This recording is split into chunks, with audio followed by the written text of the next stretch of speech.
Bienvenido, qué alegría tenerte allí del otro lado de la pantalla. No sé si estás viendo el programa por YouTube, por Facebook o por la TV Nuevo Tiempo. Un grande abrazo para ti.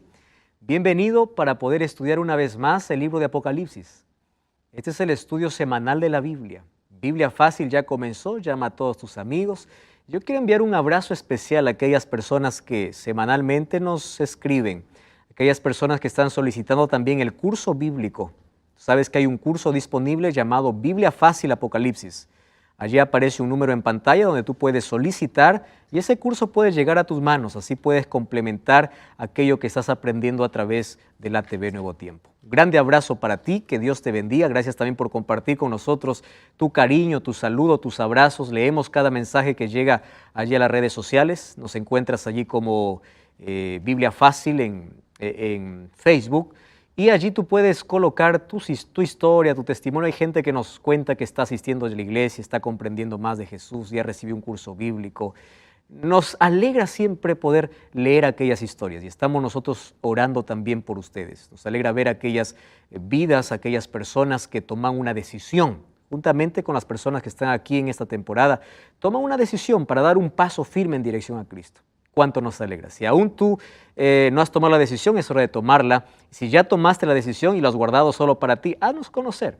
Dinos si ya estás asistiendo a la iglesia, si ya recibiste el curso. Queremos saber tu historia, de cómo este programa te ayudó espiritualmente. Escríbenos, nosotros estaremos orando por ti. Con gusto allí te responderemos.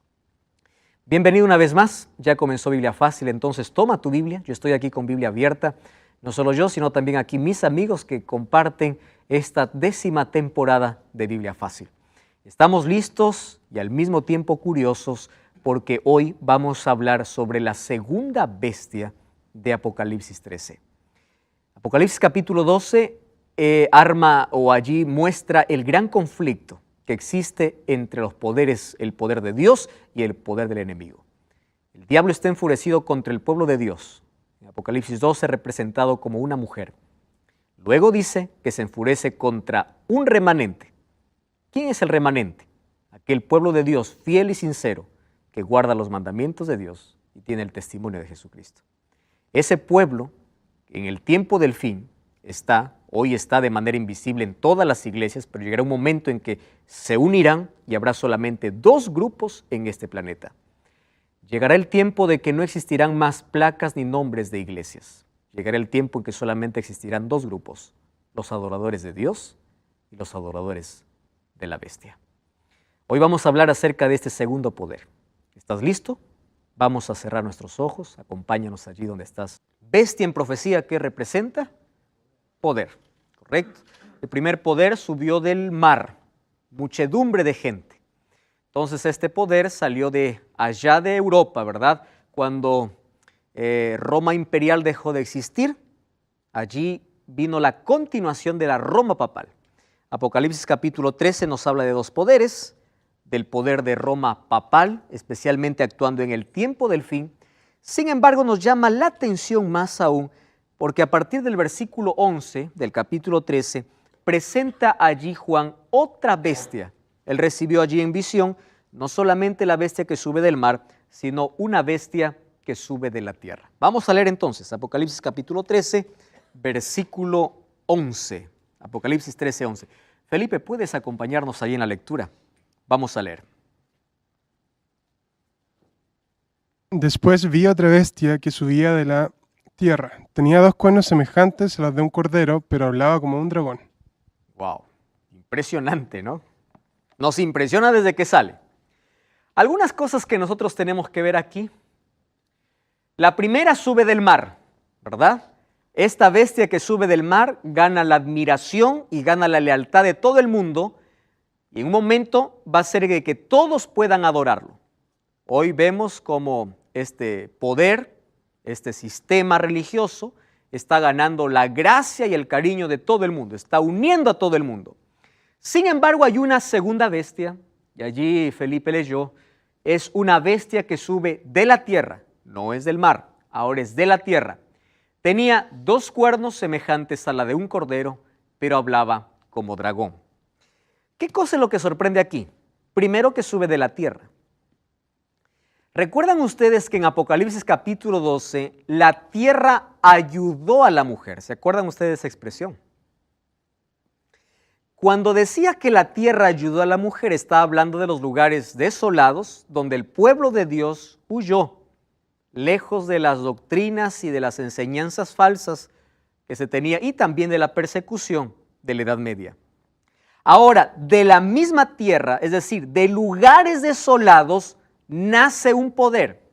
No significa que era un lugar donde era un desierto completo, significa de un lugar poco poblado. Quiere decir que si la tierra ayudó a la mujer, significa que los hijos de Dios huyeron a lugares pocos poblados, se aislaron. Ahora, de un lugar poco poblado surgiría una segunda bestia o segundo poder. Otra cosa que aquí llama la atención es que las dos bestias tienen más o menos una semejanza al ángel. ¿Recuerdan ese ángel poderoso que tenía un librito en la mano? Un pie estaba sobre el mar y el otro pie estaba sobre la tierra. Fíjense aquí. Ahora, hay una bestia que sube del mar y el otro bestia que sube de la tierra.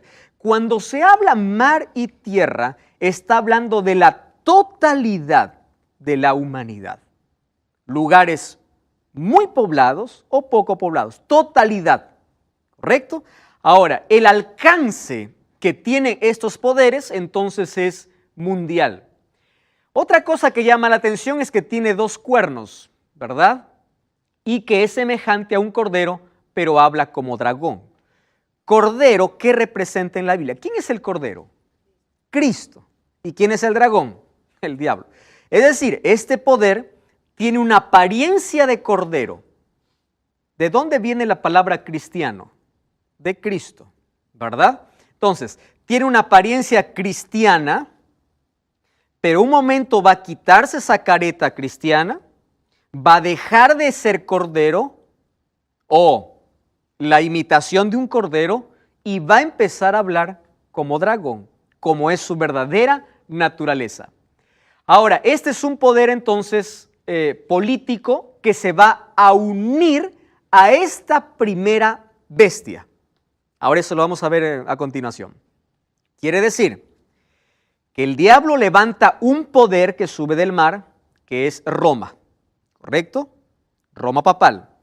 Solo que dice que este primer poder hace que todos lo adoren, pero no lo va a hacer solo, sino a su ayuda se va a levantar otro poder para que la primera bestia pueda ser adorada y así se pueda cumplir la profecía de que toda la tierra adora a esta primera bestia.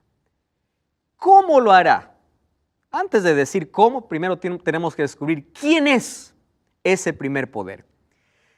Entonces, por la apariencia de cordero y al mismo tiempo dragón, significa que este imperio, este poder, sería aparentemente religioso, ¿correcto? Porque tiene apariencia de cordero, pero luego apoyará a la primera bestia. Si nosotros entonces analizamos de qué poder está hablando, nos damos cuenta que ese segundo poder del cual habla Apocalipsis 13 es Estados Unidos de Norteamérica. Pero no es un decir o es una conclusión superficial, ustedes creen que es Estados Unidos. Vamos a analizar características y por qué creemos que es Estados Unidos de Norteamérica. Si hubo un lugar, si hubo una nación superpoderosa que nació con un puñado de gente, es decir, de un lugar poco poblado, es Estados Unidos. Entonces, yo sé que los que estamos aquí conocemos la historia. La historia de cómo se formó Estados Unidos es tan simple y es tan linda al mismo tiempo. ¿Por qué? Resulta que en el año de 1620 se conoce en Estados Unidos como la llegada de los padres peregrinos. ¿Quiénes eran los padres peregrinos? Los padres peregrinos eran los cristianos que venían huyendo de Europa por la persecución en la Edad Media. Correcto. Entonces ellos vinieron, tomaron un barco, ¿verdad? El Mayflower. Ellos allí, ¿dónde desembarcaron? Allí en las orillas del Atlántico. Y allí formaron sus colonias. Ya habían por ahí unas 16 colonias, forman la 17ª colonia. Entonces, Estados Unidos tiene como tradición, incluso hasta hoy, celebrar cada año, un jueves del mes de noviembre, el Día de Acción de Gracias. Solo en Estados Unidos, ¿verdad?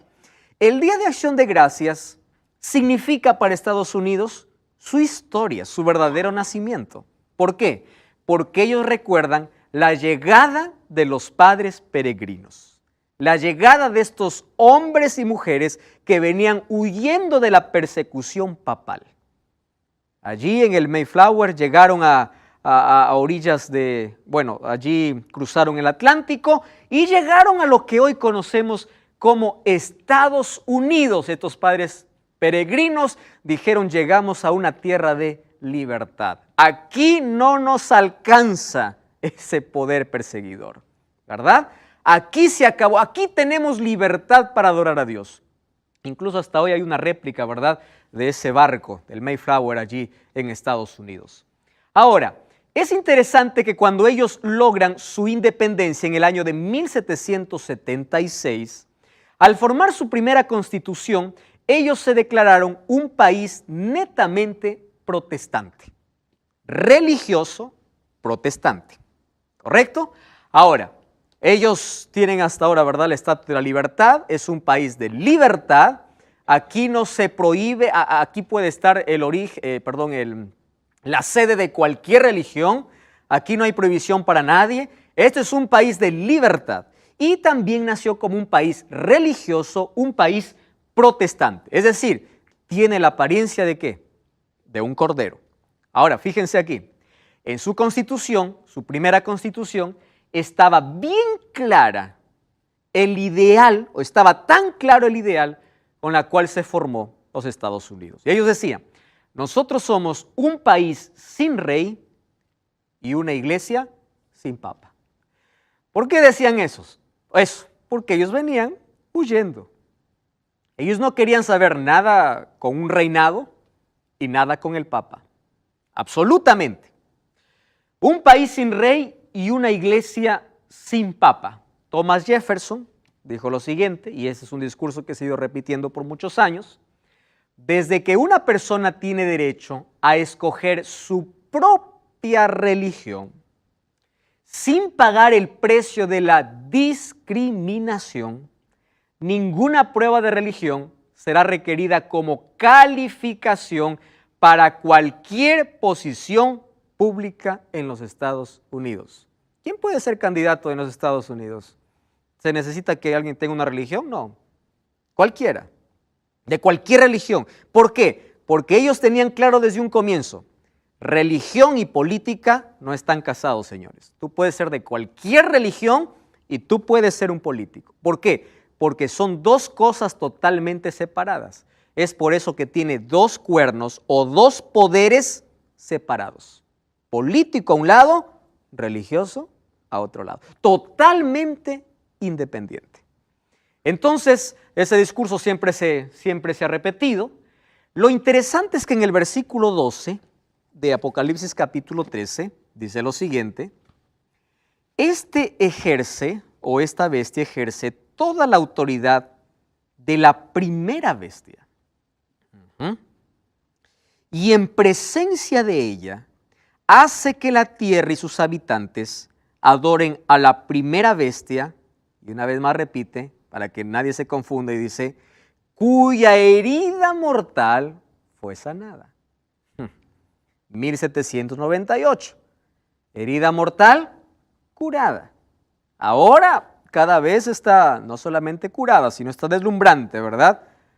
Dice: esta bestia se unirá. Quiere decir que en un momento la segunda bestia se unirá a la primera bestia.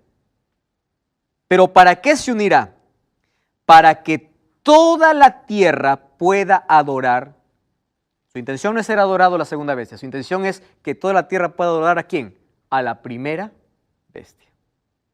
Ahora fíjense, de paso, ustedes saben que este papel también es otra imitación de los poderes divinos. ¿Quién es el encargado de glorificar a Cristo, de glorificar a Dios aquí en la tierra, es el Espíritu Santo. Es de llevar a...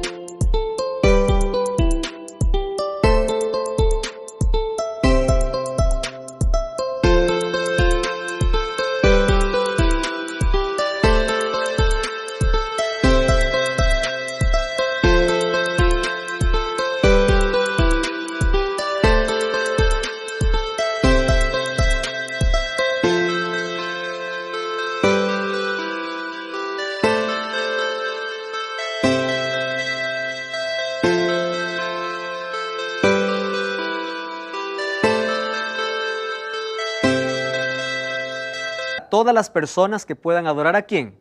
A Dios. Y el diablo levanta un falso espíritu. Así como Dios, ¿verdad?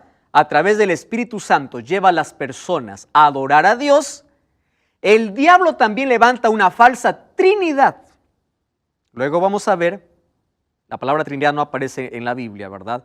Pero nosotros comprendemos que Dios es uno, pero ese uno son tres personas, el Padre, el Hijo y el Espíritu Santo.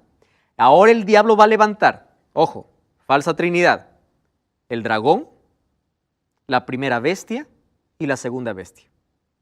El dragón en las fuerzas demoníacas representaría al Padre.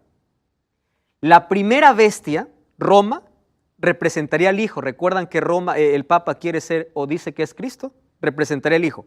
Y la segunda bestia, ¿a quién representaría? Al Espíritu Santo. ¿Por qué?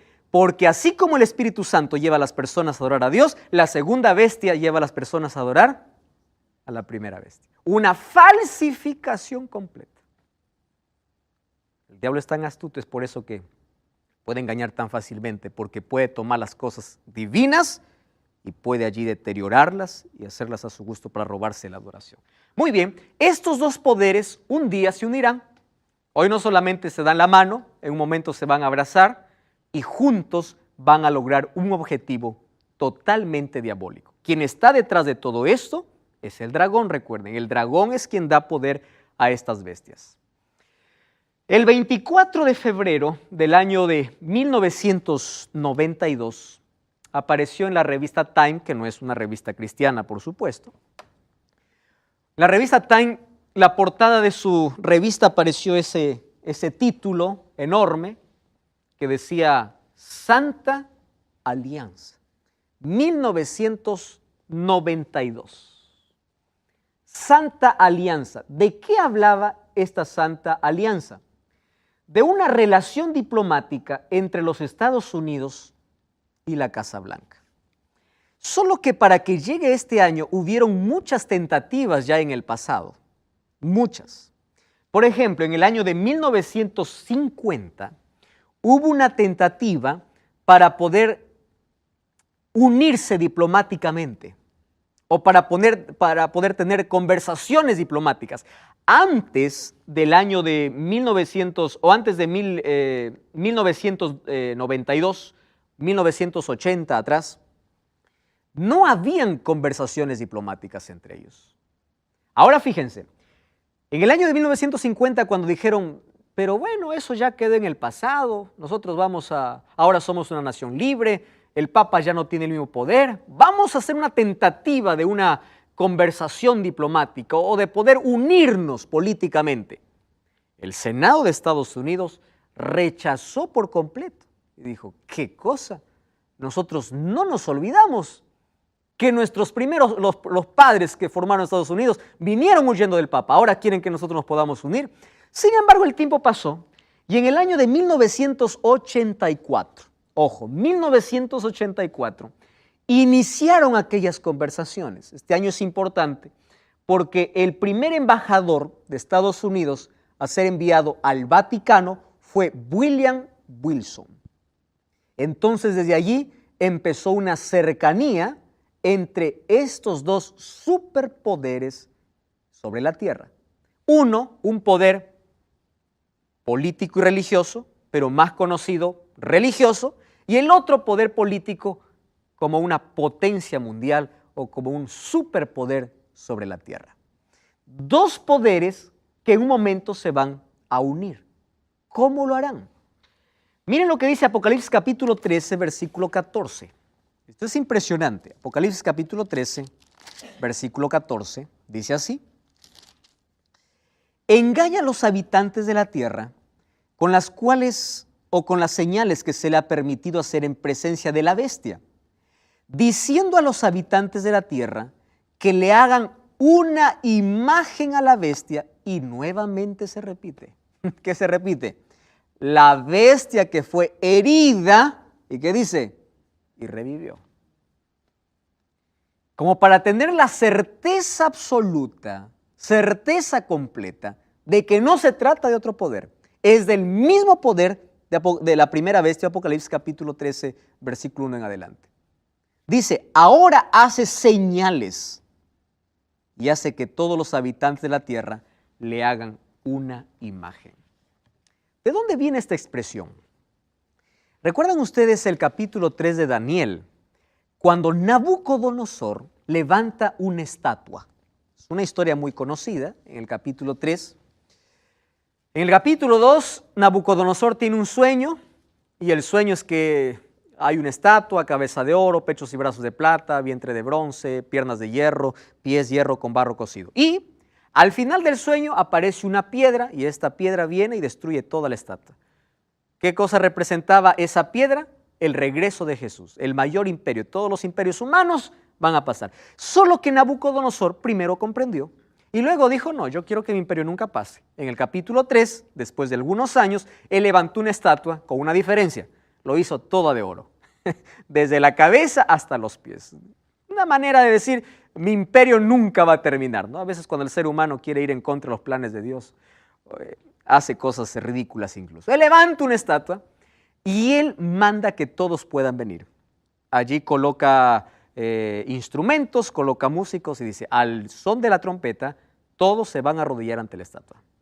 Dentro de ese grupo habían 3 jóvenes hebreos, que eran los amigos de Daniel. Daniel no estaba probablemente porque estaba de comisión en algún otro lugar. Él era, recuerden, él tenía un cargo público allí en Babilonia.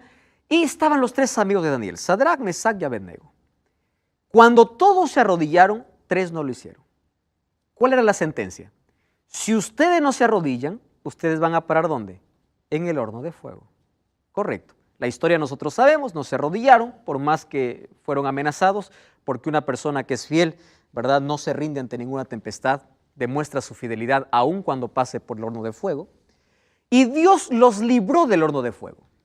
Solo que algo parecido ocurrirá en el tiempo final, donde dice que hará una imagen a la primera bestia. ¿De qué imagen está hablando? Primero, nosotros aquí vemos que va a haber una imposición de adoración. ¿Para qué se levanta una imagen? Para adorar. Se levanta una imagen para otra cosa. La imagen es representación o símbolo de adoración. Solo que la adoración va a ser impuesta porque dice que va a obligar o va a hacer de que todos puedan adorar. Cuando se habla acerca de imagen, aquí nosotros encontramos un asunto interesante. Miren aquí. El problema de la crisis final será una sola palabra: adoración. ¿Cómo termina el gran conflicto? Con aquello que comenzó, o igual como comenzó. ¿Por cuál fue el problema en el cielo? Adoración. El diablo quería ser adorado porque quería el trono. Su orgullo le dominó y se rebeló contra Dios. ¿Cómo culminará la historia de este mundo? Con el mismo problema: adoración. Los 2 grupos que presenta Apocalipsis en el tiempo del fin se identifican así. No existen varios grupos, los que adoran a Dios y los que adoran al dragón. No existe un tercer grupo. Es decir, la humanidad no tiene una tercera opción. O adoras a Dios o estás de parte del diablo. No hay una tercera opción. Además, dice allí que aquellos que adoran a Dios tienen ciertas características que nosotros ya vimos en el pueblo remanente. El símbolo de la imagen de la bestia es la institución y procedimientos que duplicarán la conducta del poder de la bestia primera en otras épocas. Es decir, está hablando de una unión de iglesia-estado. Y ustedes saben, siempre que hay una unión entre iglesia-estado, ¿qué cosa ocurre? Persecución. Porque cuando se une el poder político y religioso, se une solo con una intención: que todos obedezcan a este poder. Y aquel que desobedece, ¿qué cosa sucede? Es muerto, es amenazado, es destruido. Entonces, la misma imagen de los 1260 años de amenaza, de persecución, esa misma imagen de unión de poder político y religioso, esa imagen volverá, ¿cuándo? En este tiempo del fin. Cuando ambos poderes se unan y obliguen que todos los seres humanos adoren. Versículo 7 del capítulo 13 dice: se les permitió hacer guerra contra los santos y vencerlos. Está hablando acerca de la primera bestia, es decir, esa misma imagen ahora se repetirá con este segundo poder. Miren lo que va a ser esta segunda bestia, capítulo 13, versículo 16 y versículo 17. Dice así: y hacía que todos, grandes y pequeños, ricos y pobres, libres y esclavos, se les pusiera, ¿qué cosa dice? Una marca, ¿dónde? En la mano derecha o en la frente, no solo allí. Y que ninguno pudiera comprar ni vender, sino el que tuviera la marca o el nombre de la bestia o el número de su nombre. Y aquí hay sabiduría. El que tiene entendimiento cuenta el número de la bestia. Es un número de hombre. Su número es 666. Un enigma aquí por descubrir. ¿En qué momento ocurre eso? Estamos de regreso. Esto es Biblia Fácil. Hoy hablando acerca de la segunda bestia de Apocalipsis 13. Ya vimos quién es la primera bestia. Ahora, cómo la segunda bestia se unirá a este primer poder y llevará a toda la humanidad para que pueda adorar a esta primera bestia. Mas, ¿cómo esto se logrará? ¿Qué cosa es lo que tiene que ocurrir? Allí Pablo estaba levantando la mano antes de ir a la pausa. Sí, Pablo. Veo que todo esto apunta a la religión mundial, que será el ecumenismo, ¿no? Uno ve hoy todas las tendencias religiosas, todos los grupos religiosos, Sí. no hablo denominacionales, digo grupos cristianos, musulmanes, todos hablan de eso, ¿no? De el amor. De una El unidad. amor nos une. Y hay una frase muy popular, ¿no? Pero que no deja de ser cierto, que es mejor estar separados por la verdad que unidos por el error. Wow. Y eso me lleva a mí a pensar también en los cristianos de Berea. Cuando el apóstol Pablo, que no era cualquiera, hablaba y enseñaba, ellos no tragaban todo eso. Bueno, vamos a ver si lo que él dice concuerda con lo que dice la Escritura, ¿no?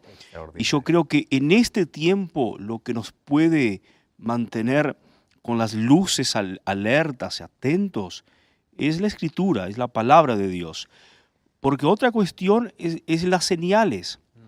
Porque hoy uno ve todo un movimiento de señales, de milagros, esto y aquello, ¿no? Pero uno va a conocer la verdad y la mentira no por las señales, sino por los frutos y por la doctrina que se enseña. Es la Biblia nuestra base de todo. Gracias, Pablo. Qué extraordinario allí ese comentario, ¿verdad? Y a eso en ese tiempo estamos ahora, Pablo. La frase que mencionaste es tan correcta porque hoy tanto se habla de una unidad basada en el amor, incluso tomando el texto de Jesús, la oración sacerdotal de Jesús de San Juan 17, diciendo: quiero que todos puedan ser uno. Está hablando de qué tipo de unidad, y tú mencionaste algo interesante, ¿verdad? Nosotros preferimos estar separados por, ¿cómo es? Separados por el error que unidos por la mentira. ¿Es así? Bueno, por la verdad que unidos por la mentira. Y la verdad es Dios, y la verdad es la palabra de Dios. Jesús es el camino, la verdad y la vida. y su palabra es el fundamento de toda verdad.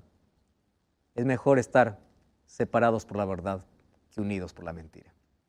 Ahora, miren lo que hace esta bestia. Dice que ella coloca una marca. Y yo sé que todos ustedes han escuchado acerca de la marca de la bestia. Y tantas cosas se han especulado, ¿verdad?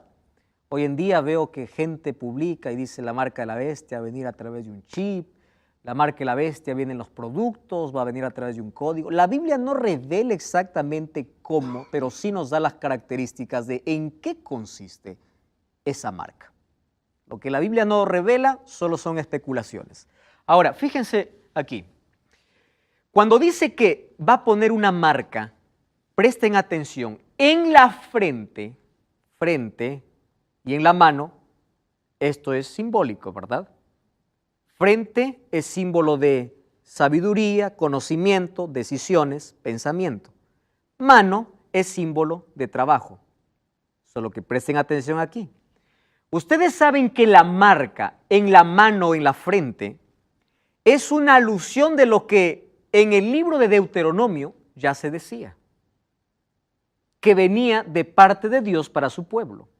Fíjense, la exigencia de recibir la marca en la mano derecha o en la frente evoca ya un mandato divino. Otra vez aquí el diablo falsificando.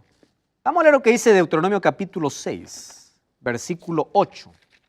Miren, Deuteronomio 6:8 dice así: las atarás como una señal en tu mano. ¿Dónde va a estar, dice? En la mano. Y luego, como frontales entre tus ojos. ¿De qué está hablando? Frente y mano. Señal. ¿Correcto? Muy bien. Aquí dice que será señal. Ahora, la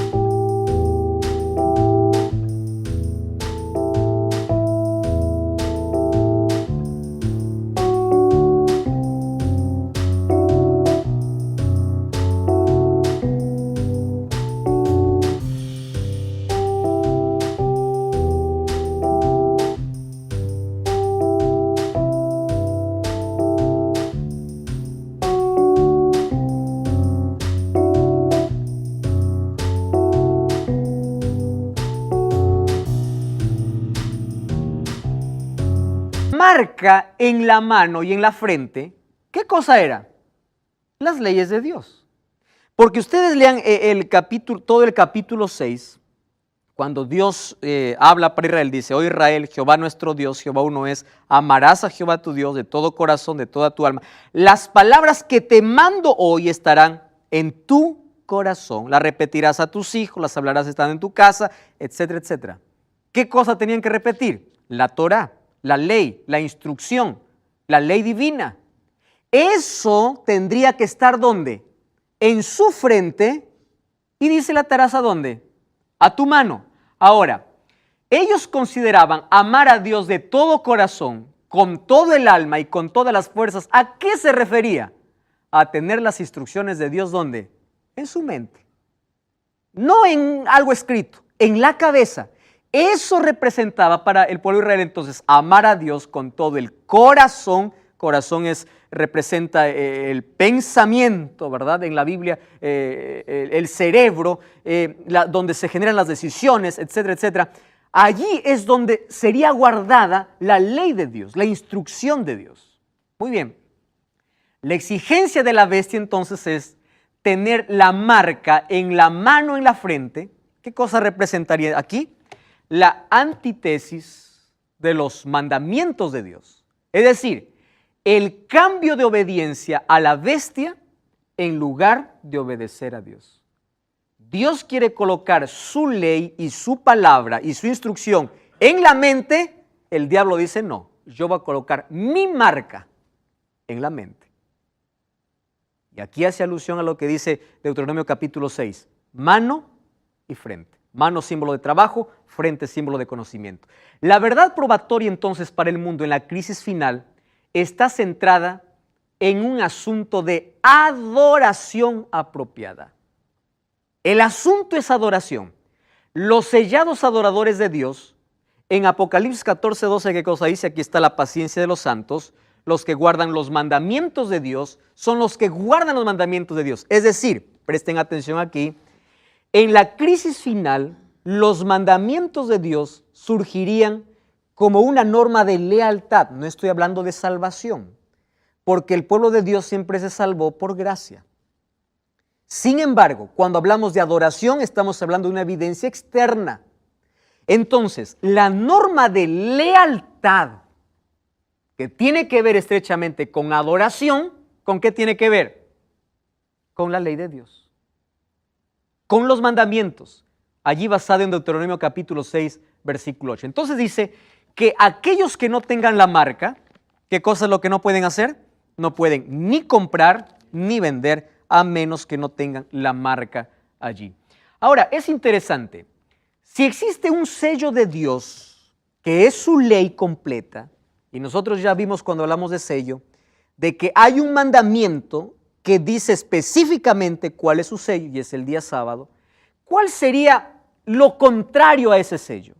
Un día impuesto por encima de ese sello. Presten atención a lo que voy a decir acá. El domingo no es la marca de la bestia ahora. Será cuando sea impuesta. ¿Comprenden eso? Cuando la adoración venga por imposición, es decir, cuando se coloque por encima de lo que Dios dijo, eso representa mi lealtad o a Dios o a lo que diga la bestia. Entonces, todo esto nos está llevando ¿a dónde? De que pronto habrá una orden o una ley dominical. ¿Quieren ustedes para comprobar cómo está ese avance?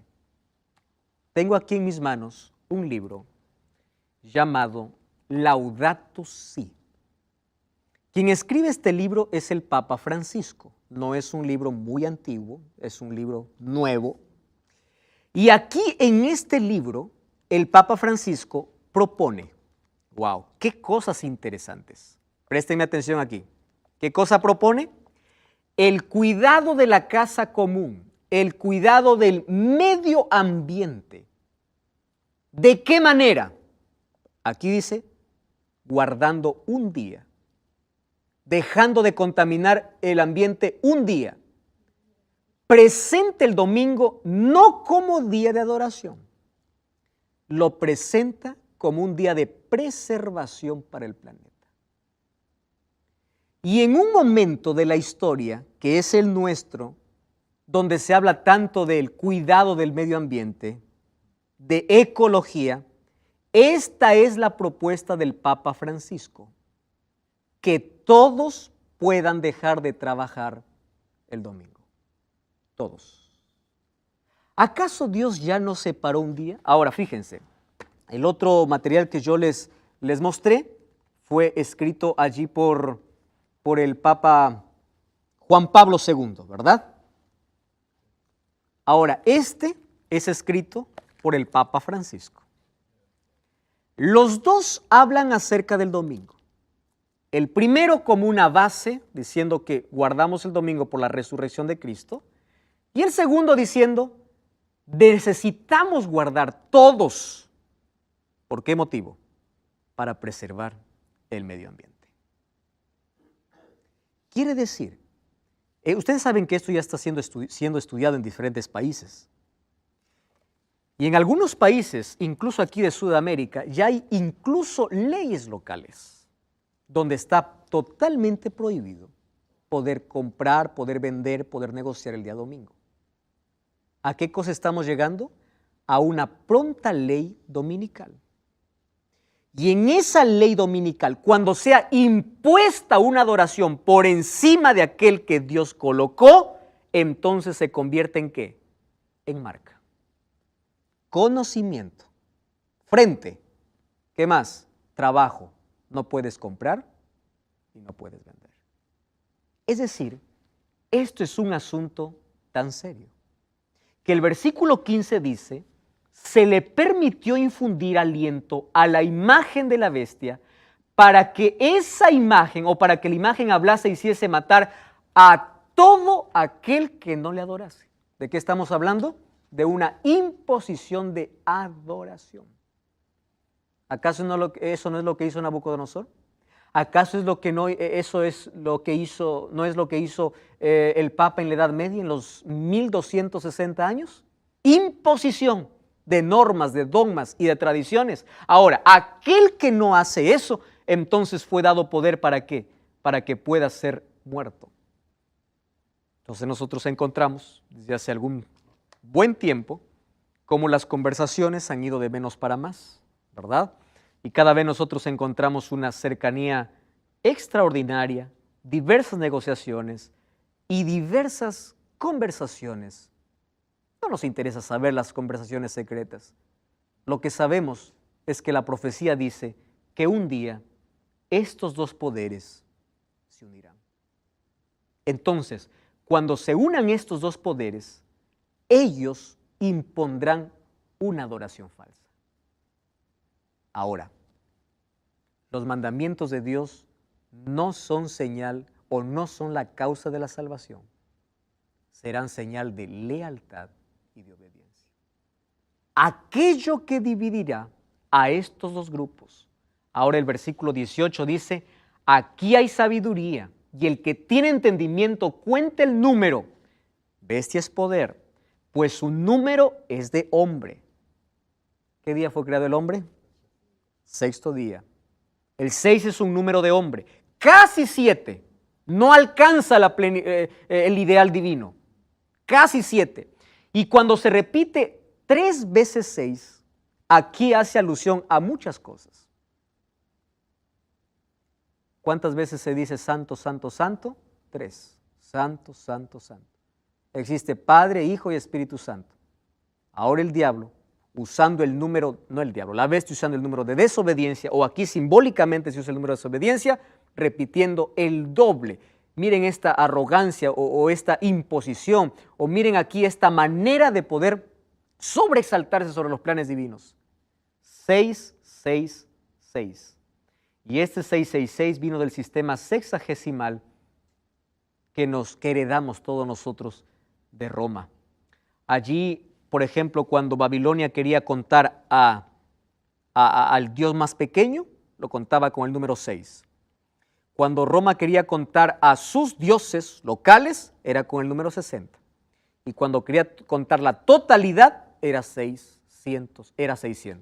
Si nosotros unimos 600 más 60 más 6, saldría 666. Es decir, esto es símbolo de idolatría completa, donde uno obedece una orden divina antes que una orden, o una orden humana antes que una orden divina. Número 6 es humano, no alcanza el ideal divino y está en contraste allí con el 7 de la deidad. Ahí en el capítulo 1, versículo 4, se repite muchas veces 7, 7, 7. Ahora comienza con 666, símbolo de desobediencia y deslealtad a Dios. Amigos, vivimos en un momento muy solemne y especial de la historia. La batalla de la crisis final es una batalla en la mente. No es una guerra política, militar. Ambos poderes queriendo conquistar al ser humano. Esto tiene que ver con nuestras decisiones. La prueba de la crisis final será adoración. ¿A quién estás adorando? Ahora existen 3 grupos. ¿Cuáles son esos grupos? Aquellos que aman el Evangelio y tienen compromiso con el Evangelio. A mí me interesa mucho aquella expresión que Pablo mencionó. Los bereanos no estaban dispuestos a hacer lo que alguien les diga simplemente porque lo dijo. Ellos iban a las Escrituras para ver si las cosas eran así. Ahora, aquellos que aman el Evangelio y aquellos que tienen un compromiso con el Evangelio seguirán siendo fieles. Sin embargo, existe un segundo grupo, aquellos que rechazan por completo el Evangelio. Aquellos que rechazan por completo el Evangelio, porque en su cabeza, en su mente tienen tanta filosofía de humanismo y de tantas otras cosas, ya están decidiendo a quién adorar. Sin embargo, lo que más me llena de tristeza es un tercer grupo que existe. ¿Sabes cuál es el tercer grupo? El grupo indiferente. El grupo indiferente es aquel que sabe qué cosa es lo que tiene que hacer, pero no lo hace. Es aquel que sabe de dónde tiene que salir, pero no sale. Aquel grupo es aquel que ve la verdad en su plenitud, pero no está dispuesto a obedecerlo. Aquel grupo es el mayor y es el más peligroso. Es un grupo de cristianos sinceros que encuentran la verdad tan clara, pero aún prefieren continuar allí en su rebeldía. Querido, yo he venido para hablarte de Jesús y de salvación. Quien te salva es Cristo. Su gracia te transforma. Tu vida va a ser cambiada por la gracia de Cristo y un día vas a estar en el cielo no por las obras que hiciste, sino por la gracia divina. Sin embargo, cuando su gracia nos transforma, nos hace leales y fieles a su palabra. Vivimos en la parte final de la historia. Ya no hay más tiempo que perder. Es hora de tomar decisiones. Muy pronto se impondrá en este mundo una falsa adoración. Y aquellos que están de parte de Dios, de parte de la Biblia, de la palabra de Dios, van a sufrir angustia. Claro que sí, pero no tendrán miedo, porque su redención está cerca. ¿De qué lado estás? ¿En qué grupo tú estás? Hoy Dios quiere colocar su palabra en tu vida de manera clara. Probablemente para muchos esto es un tema muy chocante. Probablemente te sientes frustrado o estás analizando allí en tu vida. Mas hoy yo te voy a pedir algo. Aférrate a Dios y pide que el Espíritu Santo pueda seguir iluminando tu mente para que puedas aceptar aquella verdad y lo puedas abrazar en tu corazón. No te estoy hablando de abrazar una iglesia, abrazar la Biblia, la palabra de Dios, porque finalmente este mundo quedará solamente en dos grupos, aquellos que sirven y adoran a Dios y aquellos que sirven y adoran a sus líderes y a la bestia. Hoy quiero orar por ti. Antes quiero que tomes una decisión. Si tú hoy tomas la decisión de poder decidir, o si tú hoy decides de ponerte de parte de Dios, de parte de su palabra, ahí donde tú estás, mirando la TV, ponte de pie si quieres, levanta la mano o acércate al final porque juntos vamos a orar. Dios está viendo esa decisión. Voy a invitar a Andrés que venga para cantar. Mientras él canta, esta linda canción donde pide que el Espíritu Santo pueda tocar nuestra vida. Sé que el Espíritu Santo está tocando tu corazón. Déjate ser tocado por